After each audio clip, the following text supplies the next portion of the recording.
Flood के असरात जारी हैं। हम देख रहे हैं कि गंदम और आटे की कीमतें आसमान को छूने लगी हैं। पंजाब हुकूमत ने फौरी तौर पर रहीम यार खान समेत सूबे भर से गंदम और आटे की बैन सूबाई नकलो हमल पर पाबंदी आयद कर दी है। पंजाब की सप्लाई बंद होते ही पेशावर में 80 किलो आटे की बोरी 10,000 रुपये तक पहुँच गई है। Khyber Pakhtunkhwa flower mills association और सरहद चैम्बर ऑफ कॉमर्स ने मुश्तरका प्रेस कॉन्फ्रेंस में पंजाब हुकूमत को मसनूई बहरान का जिम्मेदार करार दे दिया। फ्लावर मिल्स मालिकान ने आइन के आर्टिकल 151 की खिलाफ वर्जी का इल्ज़ाम आयद करते हुए भरपूर एहतजाज की धमकी भी दे दी है। सिंध चैप्टर ने भी पंजाब हुकूमत को तनकीद का निशाना बनाया है। अब जो सारी सूरत हाल बनी है, क्या पंजाब हुकूमत का फैसला दुरुस्त है और इस पर तहफ़्फ़ुज़ात क्या हैं? बेसिकली एहतशामुल हक साहब के साथ हमें ज्वाइन कर लिया अब्दुल जुनैद अजीज़ साहब ने, chairman Pakistan flour mills association south zone हमारे साथ मौजूद हैं। Thank you so much Abdul Aziz साहब।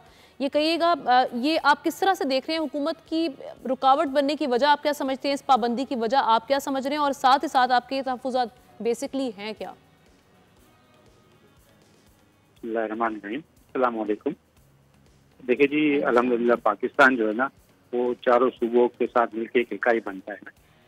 तो एक सूबा दूसरे सूबे का हक मारेगा तो जाहिर बात है दूसरे सूबे को तकलीफ तो हो।